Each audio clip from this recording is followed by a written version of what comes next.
ముఖ్యమంత్రి ఎన్నికల హామీల్లో భాగంగా మున్సిపల్ వర్కర్స్ అందరినీ పర్మనెంట్ చేయాలని కోరుతూ డిసెంబర్ 26 నుండి రాష్ట్ర వ్యాప్త సమ్మెలో భాగంగా CITU ఆధ్వర్యంలో కొండపల్లి మున్సిపాలిటీ వర్కర్స్ సమ్మెకు శంఖారావం పూరించారు.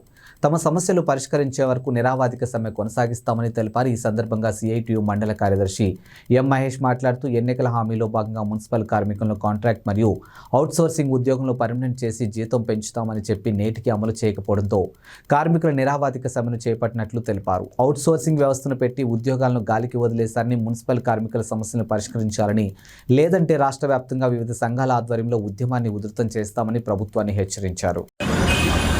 రాష్ట్ర వ్యాప్తంగా ఆంధ్రప్రదేశ్లో మున్సిపల్ కార్మికులు సమ్మెకు శంఖారావం పూరించారు.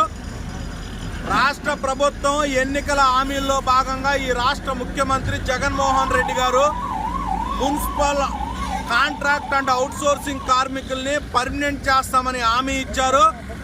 ఇచ్చిన ఎన్నికల హామీ ప్రకారం బేషరతుగా మున్సిపల్ కార్మికుల్ని పర్మనెంట్ చేయమని చెప్పి ఈరోజు రాష్ట్ర ప్రభుత్వాన్ని డిమాండ్ చేస్తూ ఉన్నాం. ఇంజనీరింగ్ వర్కర్స్గా ఉన్న ఎలక్ట్రీషియన్స్, పంపులాళ్ళు, అదేవిధంగా ఇక్కడ వెల్డర్స్ ఉన్నారు, అదేవిధంగా గార్డెనింగ్ వర్క్ వాళ్ళు ఉన్నారు.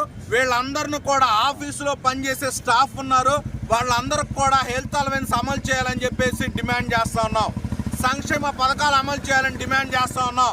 అర్హులైన వాళ్ళందరికీ కూడా ఇళ్ల స్థలం ఇవ్వాలని చెప్పి డిమాండ్ చేస్తూ ఉన్నాం. చనిపోయిన కార్మికుల పిల్లలకే ఉద్యోగ అవకాశం మున్సిపాలిటీలో ఇవ్వమని అడుగుతా ఉన్నాం. మీరు పేరుకి అవుట్సోర్సింగ్ కార్పొరేషన్ పెట్టి మమ్మల్ని గాలికి వదిలేశారు. అలా కాకుండా మున్సిపల్ వర్కర్స్ అందరిని కూడా పర్మనెంట్ చేయకపోతే రాష్ట్ర వ్యాప్తంగా పెద్ద ఉద్యమాన్ని CITU ఇతర కార్మిక సంఘాల ఆధ్వర్యంలో నిర్వహిస్తామని చెప్పి రాష్ట్ర ప్రభుత్వాన్ని హెచ్చరిస్తా ఉన్నాం.